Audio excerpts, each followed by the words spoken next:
Hello, everyone, and welcome. Today, we're going to be talking all about Chapter 7, which are evidence-based relationships.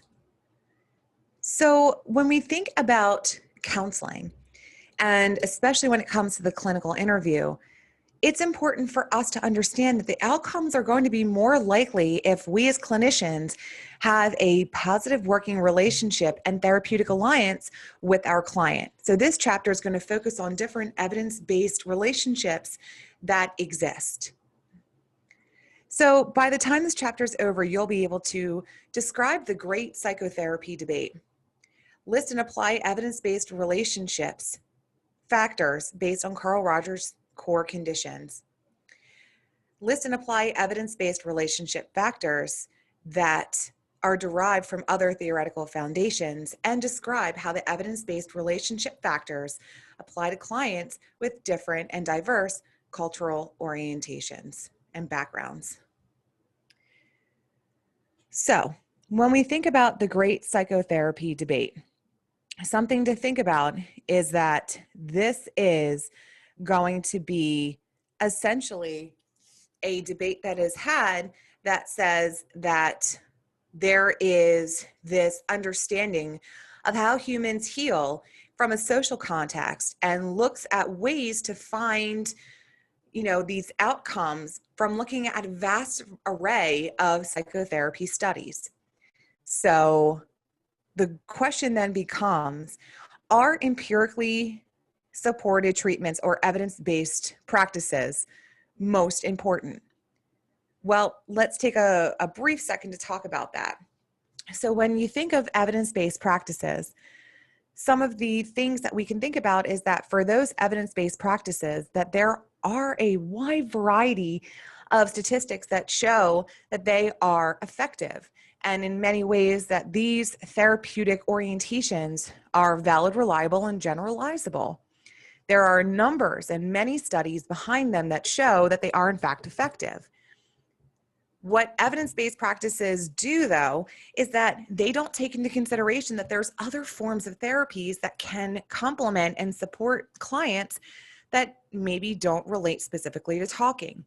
So, for example, solution-focused therapy and cognitive behavioral therapy, these are evidence-based practices. But then you look at things like animal-assisted therapies and yoga or mindfulness work, they are not evidence-based, but yet there are aspects of these theoretical orientations that can be and are evidence-based, but the way in which they are used themselves solely as animal-assisted therapy or as mindfulness are not. So does this mean that they are not as legitimate as evidence-based practices? Again, that's for you to decide. There are a number of complementary and alternative orientations that can be beneficial in therapy and can be beneficial in the clinical intake that are not necessarily evidence-based. But evidence-based practices, or EBPs, also have this opportunity to show that there is legitimate forms of therapy that can be beneficial. And ultimately, if we look at this from a scientific lens, we want to use things that are valid, reliable, and generalizable in applying them to clients. So there really is no right or wrong. It's just about how you feel about this.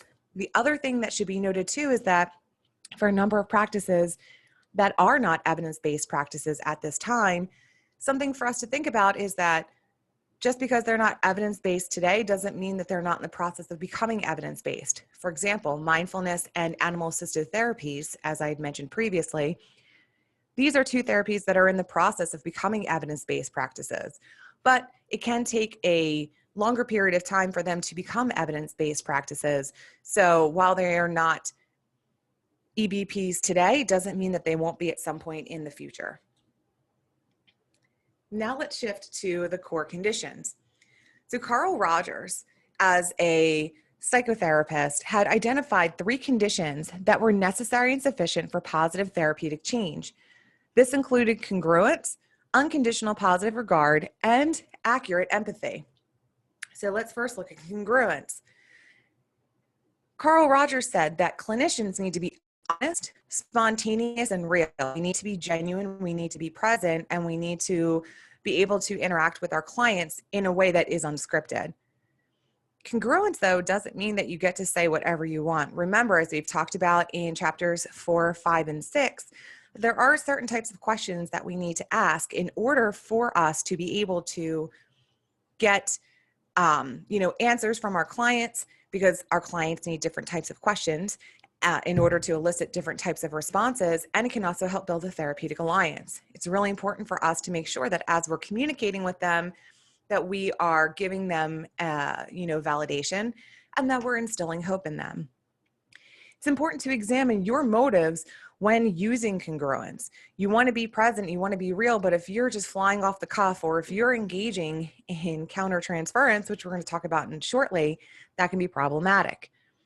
When you are congruent with your client and with the space that you are in and that you are holding for your client, that can impact the therapeutic relationship in a positive way and create positive outcomes with your client. Unconditional positive regard involves being warm and respectful towards your clients. It's conveyed not so much by what you say, but how you say it. It's in your tone, it's in the language that you use, it's in your reflection, it's in a lot of the things that we talked about in chapter 4 with our nonverbals. Unconditional positive regard is also associated with positive outcomes. And you can use unconditional positive regard in tandem with congruence in order to relay to your clients that you hear what they're saying, that you are, here for them, that it sounds like they might be going through some tough times, but that things can get better, and that together you will come up with a plan to help them to minimize some of the distress that they have in their life. And again, it's about how you say it. And it's also about what you say. So using unconditional positive regard and congruence together will only enhance the therapeutic alliance. Now we have empathetic understanding. This is perhaps the most central of all therapy-related concepts, and it includes emotional stimulation, perspective taking, and emotional regulation. So when we're thinking about empathy, empathy in and of itself is something that many clinicians have. This is the ability to understand and share the feelings of another. When you are thinking about this, it's important for us to remember that we have to get to a place where we are leaving our stuff at the door. We can understand and share in the sorrow or the distress that our client is dealing with, but remember that it's important for us to make sure that we are being empathetic without taking on our client's stuff. So part of empathy will include this emotional stimulation. So when you are thinking about emotional stimulation, this is the ability, so to speak, of getting a client to essentially dive into their emotions, and that you dive in with them, but you don't dive fully in, that you get your clients to elicit an emotion. You then also need to, and by getting them to dive into that emotion, you can recognize that an emotion or a similar emotion has been, that you are seeing this and that you're feeling it from your client.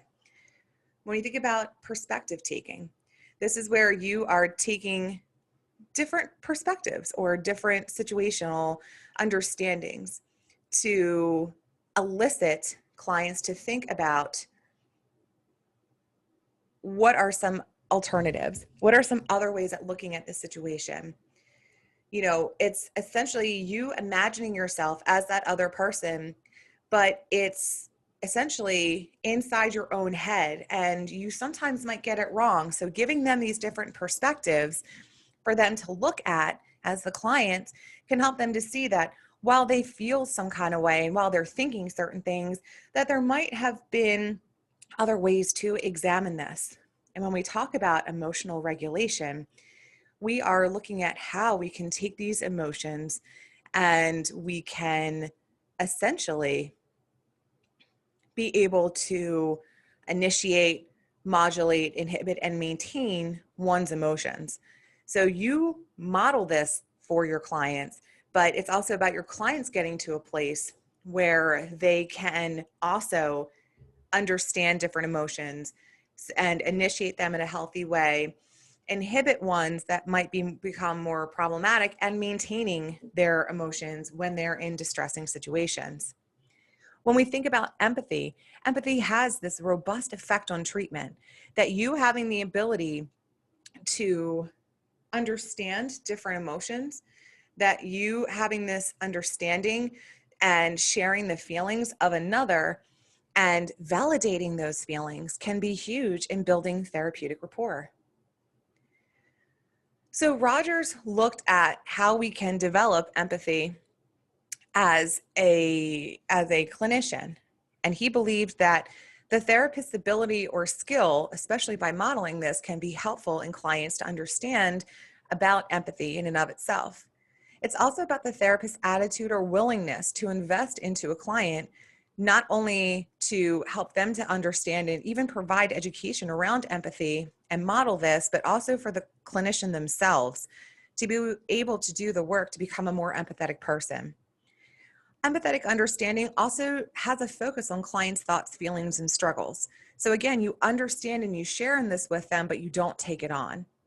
You can also adopt, while in session, the client's frame of reference. If your client has issues with emotional regulation, but they have a long history of trauma, then you can adopt your client's framework and essentially be able to sit with them in this space, but then use these, this perspective taking to see other perspectives and help them to start shifting out of something that might feel more comfortable.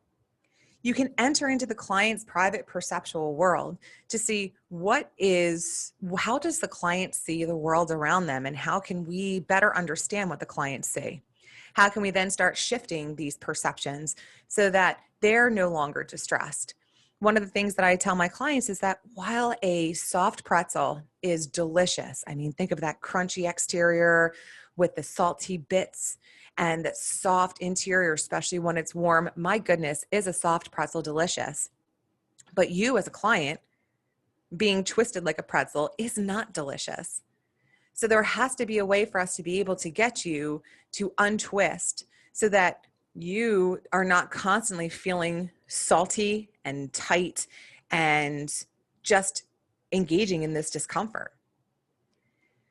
It's also about moment-to-moment sensitivity to felt meanings.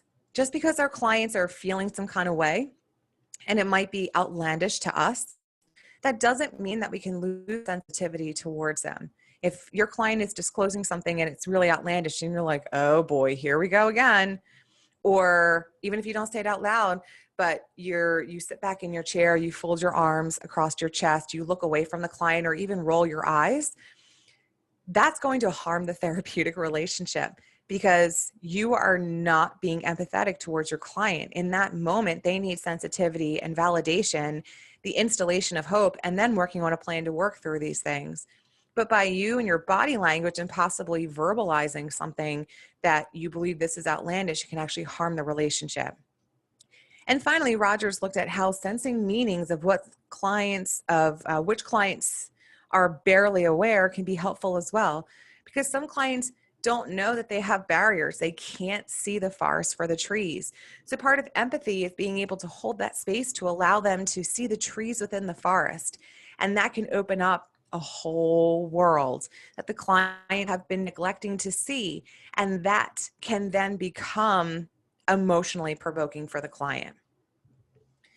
So when we think about empathy in regards to neuroscience, something that it does is bilaterally, it actually impacts the dorsolateral thalamus, the insula, and increase oxytocin.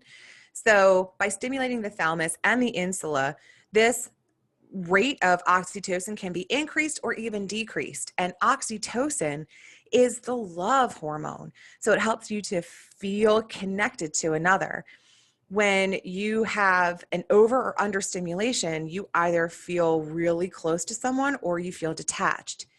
They might be used to having this detachment, but in therapy, outside of and even in the client intake, just by validating and instilling hope, that can help to release oxytocin so that your client may feel more connected to you as a clinician. And by feeling more connected to you, that this then has the ability for the client to engage in more positive regard. It also stimulates the prefrontal and temporal cortices. It also impacts the orbitofrontal cortex and prefrontal and right inferior parietal cortices by stimulating areas that may have not been stimulated before. So what does this all mean? So something for us to think about is that we are seeing that within our brains that there are stimulations is, when you are looking at the world around us, take it from this perspective, we use ourselves essentially as a yardstick, and we can project our own emotional states on the others.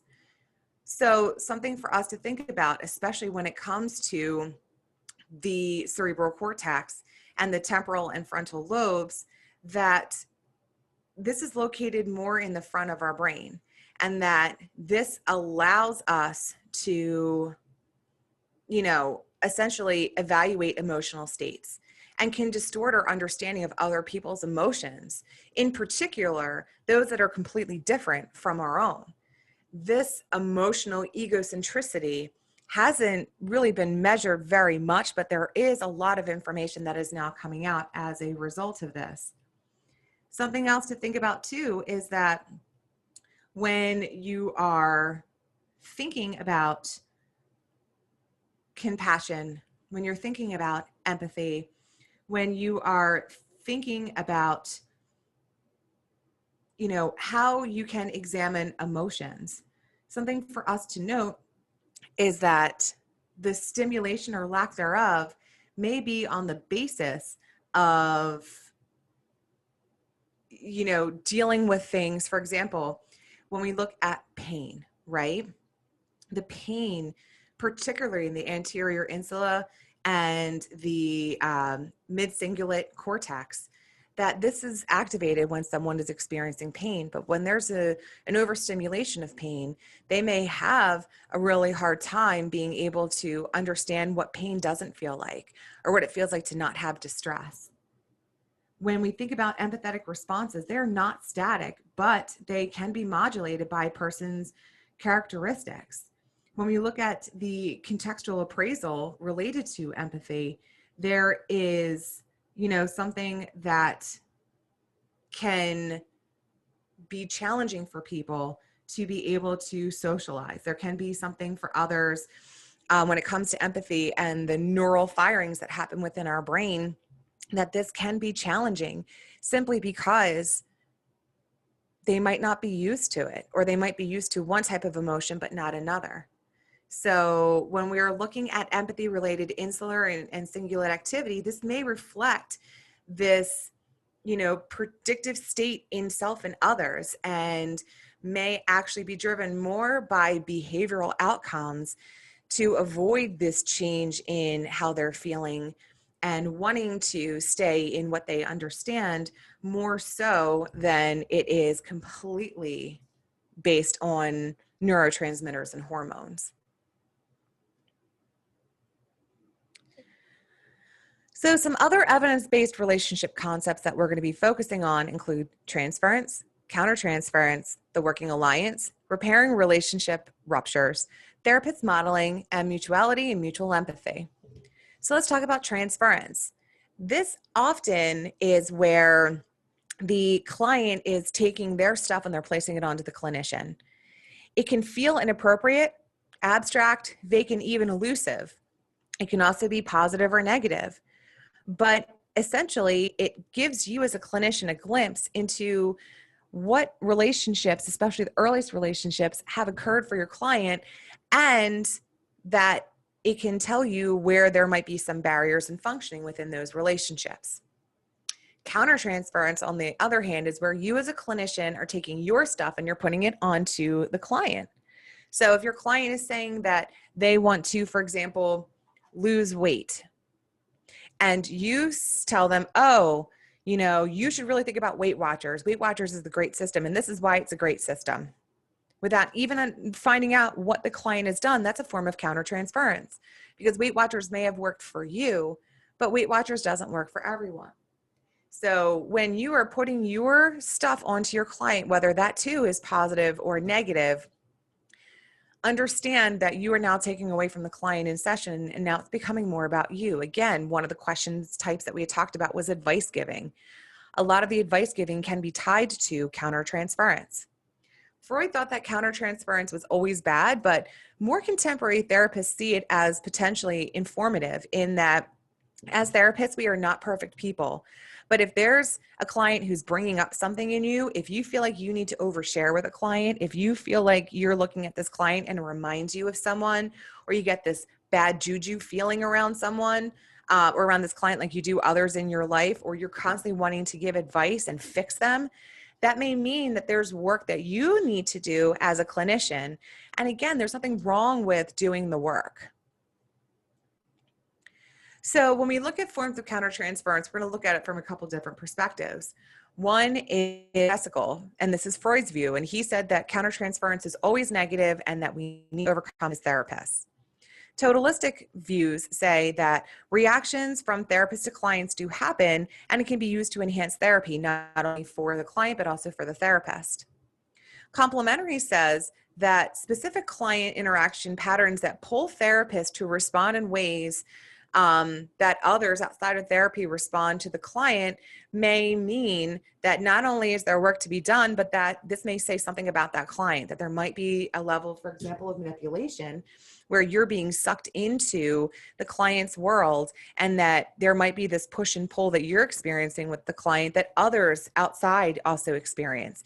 That could be beneficial within the setting, because now you have this experience, and without saying that you're experiencing the things with your client that others have, you can now guide them towards different questions to help them to understand that this isn't just a singular incident, that this may be happening in many of their relationships, and how can they work through this.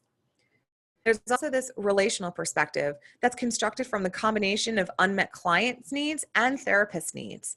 So when countertransference does arise from this, that it's important that the clinician be aware of it and use that as a way to start working on not only working through their stuff, but also supporting the client in working through the stuff that may be happening with them.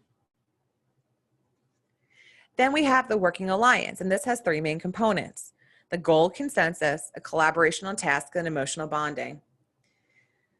So in short, the goal consensus says that both the clinician and the therapist need to work on a goal together. The collaborational tasks say that you break down that goal into manageable steps, and together the client and the therapist come up with these steps. This can then lead to emotional bonding, in that by coming up with the goals and the steps towards the goals, that you are increasing the therapeutic alliance and that you are building an emotional bond with your client, therefore strengthening that relationship.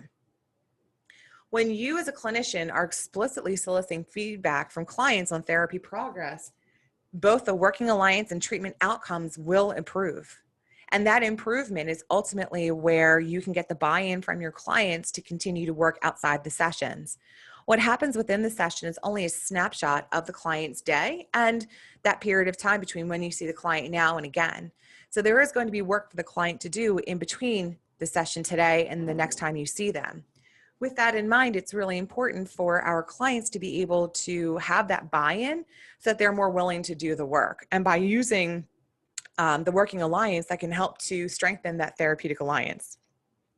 There's a lot of evidence that strongly supports that the positive influence of working alliances can impact more positive and healthy treatment outcomes. So can you improve or practice the working alliance? Well, first of all, you want to use role induction early, meaning that you want to make sure that there's an understanding of what is expected of you and them, but also do a lot of interactive types of activities with them, in the sense that you are giving them opportunities to reflect in a meaningful way that doesn't necessarily put them in the hot space further on in therapy, but allows them to role play different scenarios and situations. Within the clinical interview, you want to ask clients what they want. What is it that they're seeking? You make sure that they know that they have power and control within this session. You also want to engage in collaborative goal setting. You never want to say, oh, well, you're fat, you need to lose weight. Boy, you want to end a relationship? There you go. So you always want to talk about with your client, okay, I heard you say X, Y, and Z, one of them being weight loss. Out of these 3 goals, which goal is most important to you right now to work on? And then they can pick weight loss. And you're like, okay, that's great. So let's talk about weight loss for a moment. And then you can find out what they've done and how you can start putting together that treatment goal of weight loss and the steps towards working on that treatment goal. You also want to consistently solicit feedback from clients. Ask them, do they have any questions? How are they feeling? What is going on with them right now? Do they, want to continue? If they're angry, let them be angry. Remember, anger is a secondary emotion. It's typically fueled by a primary emotion like sadness, frustration, irritation. So when this happens, it's okay to accept that anger. It doesn't mean that it's necessarily an attack on you. If you're taking it as an attack on you, then there might be some countertransference that's occurring and things to evaluate. But understand that their anger might mean that they're not really angry, that they might be frustrated. For example, I had a client who had frontal lobe damage from a car accident. So whenever they would get angry, they would start to cry. And it really wasn't them being angry, even though their tone would increase, they would turn red in the face, they would have a really hard time focusing, and they would just burst out just crying. That anger really, when I got to know the client from after the clinical intake, was that this frontal lobe damage unfortunately made it so they had a problem regulating their emotions. So whenever they were frustrated, they would cry. And that frustration, which I read as anger, I was able to accept because it is what it is. And that's how my client's going to react. But once I really got to learn more about this, it was about taking away that shame and guilt that the client would experience when this would happen, and find for them to be able to manage distress before getting to that point, because getting to that point for this client would lead them for at least half a day, if not longer, to just be emotionally racked. They had a hard time bouncing back from it, and it was happening often. And they would become so physically tired and ill that it would sometimes impact their immune system, and then they would get sick. So when a client becomes angry, accept it. This is something that can be worked on, and it is something that can be managed in future therapy sessions. But if there does become a breakdown within that relationship, which are defined typically as tensions or breakdowns, understand that it's important to the therapist's competency to manage these strains or ruptures, because that relationship can't be overstated. Sometimes those things will happen, and it's okay to work with your client to come up with ways that you can start working on it. That may even mean starting with an apology. Like, I'm sorry that I might have read this out of context. Can you try to explain to me again so that I have a better understanding?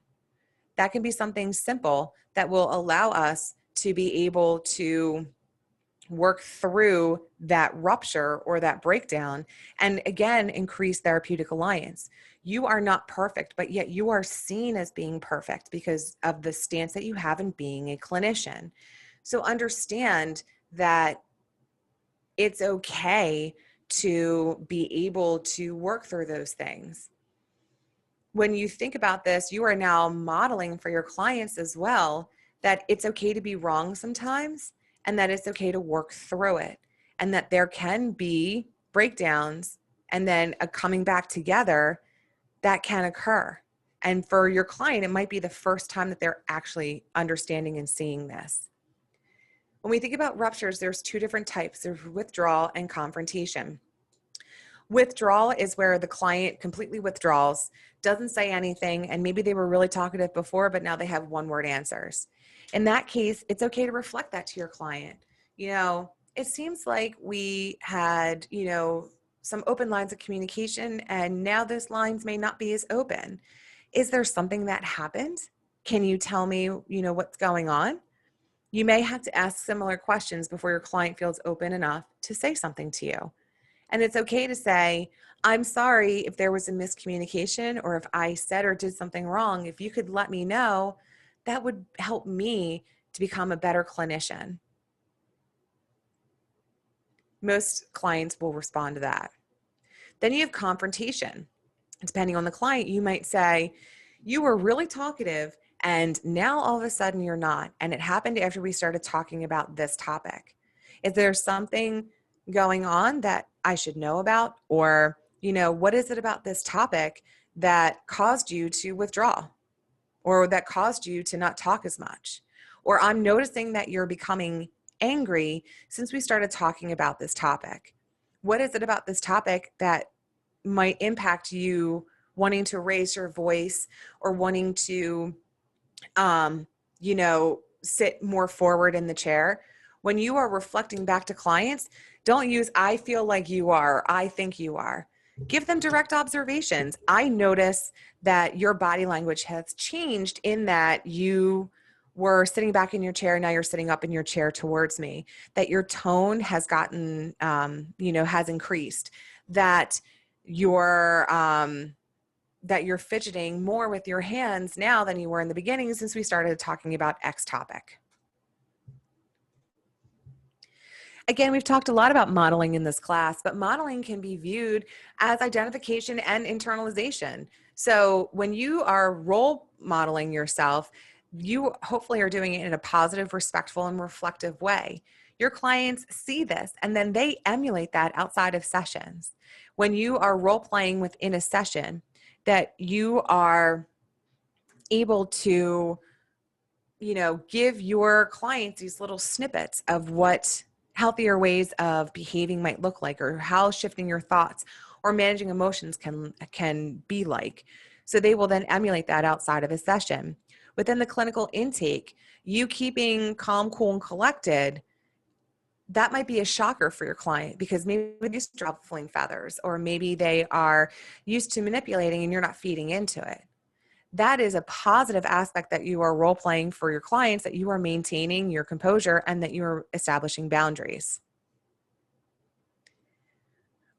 When we think about mutuality, mutual empathy, mutuality refers to the sharing process. It means power and decision-making, goal selection, and learning are shared between the client and the therapist. Mutual empathy is defined as clients seeing, experiencing, knowing their emotional effect on their clinicians within a safe environment. These two things are really important in not only role-playing, but engaging with your clients, because it can help them to see that there are ways of being healthier and there are different aspects and different perspectives that they can observe, react through it within a session together, process what that might be like so that they can practice it outside of a session. When we look at evidence-based multicultural relationships, Morales and Norcross in 2010 wrote that it's important for clinical practice without attending to culture can't be characterized as an evidence-based practice. That unfortunately, we don't have a lot of multicultural perspectives on many evidence-based practices, but it's important for us to know that for some of these evidence-based practices that they can be helpful with clients, and for others they may not be. So you might have to look more towards those complementary and alternative methods that might coincide more with someone's cultural background. It's less important to think about using evidence-based practices because they're evidence-based, and it's more about using therapeutic orientations that are going to be best served for the client or the client population that you want to serve. I hope that this was helpful for you. As always, if you have any questions, comments, or concerns, please feel free to reach out to me via email. Don't forget, in the description box below is an extra credit question. All you need to do is answer the question in the comments, take a screenshot, and upload it for up to 1 point added to your final grade. Until next time, I hope that you have a great one and take care.